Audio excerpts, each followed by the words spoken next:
Imagine you step out of your workspace and your coworker Jenny walks by you, doesn't say hi, doesn't make eye contact, and closes the door loudly, just boom. And maybe you're already not having a great day, so you give her the evil eye next time you see her, and this escalates. Or imagine any scenario where you're in the middle of a conflict or a misunderstanding with someone. How do you address it? How do you talk to them? What do you say? These 5 words answer those questions and are the key to resolving conflict.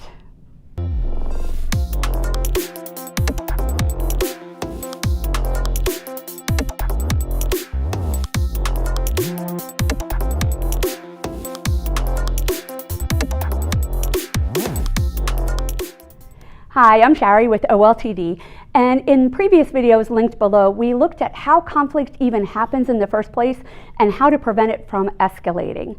Now, these same 5 words are going to show us how to start a conversation so that we can resolve conflict. And like before, it starts with the objective behavior, like what a video camera would pick up. Remember, behavior keeps our opinions out of it. That's over here. It's just literally what they did, like Jenny walking by without saying hello. So we can use that to start a conversation. So we would say, last Tuesday when you walked by me without saying hello and closed the door loudly. There. Describing behavior objectively and unemotionally is hard, and we just did it. Check. Next, we move on to interpretations, what the behavior meant to us. So our conclusions or impressions or assumptions. So we could say, and it seemed like you were mad and didn't want to talk to me. Then we state our resulting feelings, and I was hurt and confused. Now, it can be hard to state our feelings in a calm and open manner, and the danger of not doing so is if we don't, they still might sneak in our words, in our voice tone, or in our body language. And you don't even need to use the word feel if that feels uncomfortable to you. So you don't need to say, I felt hurt. You can say, I was hurt, or I got confused. Okay, to summarize, here's our short opening statement. Last Tuesday, when you walked by me without saying hello and closed the door loudly, it seemed like you might have been mad and not wanted to talk to me, and I got hurt and confused.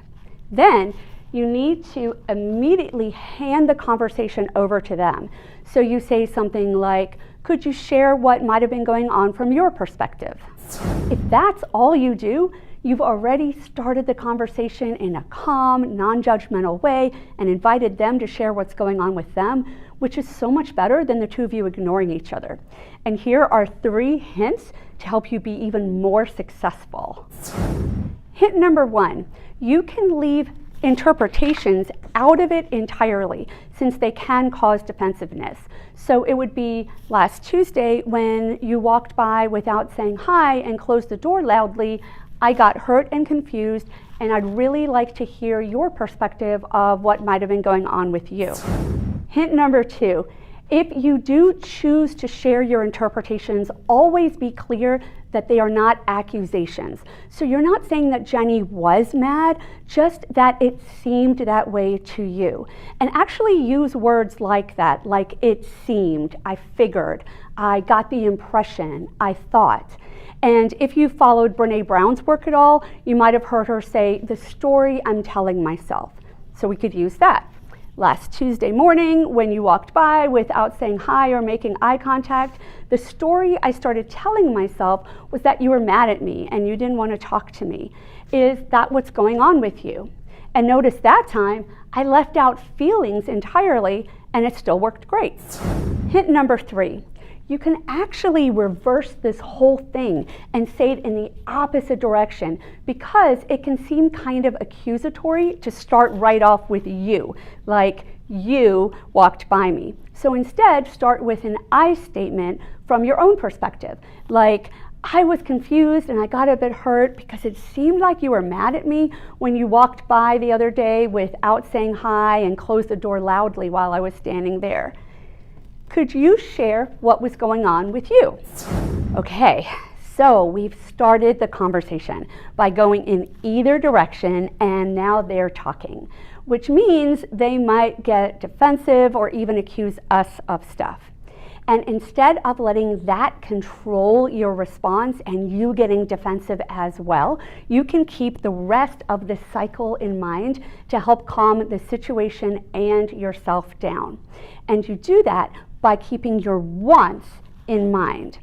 So maybe you want to be seen as a leader and you want to be a leader even in challenging times. So you choose not to take the bait. And maybe you want to have a really good working relationship. Saying that out loud can actually help you both take a deep breath and work towards resolution instead of arguing. Also, remember your own actions, past, present, and future. Stating your role in a conflict shows honesty and humility and goes a long way towards resolving conflict. Look, I know I haven't been super friendly or available lately, and I want to apologize for how that might have affected you or the project. Even though I know this is a hard conversation, I'm staying right here so that I can hear you out and we can talk this through. And you can commit to future actions like, I commit to not going right back into my hole every time I'm stressing on deadlines and to check in with you more often. You can also ask about mutual actions. What can we do moving forward to avoid this happening again and to fix this current situation? You can mix and match the order however works best for you. Just remember to start in a way that is brief and non-accusatory, in a calm and open way, and to ask their perspective soon so that it's not you talking at them, it's the two of you conversing together. And no matter where that conversation goes, these 5 words will help you resolve conflict.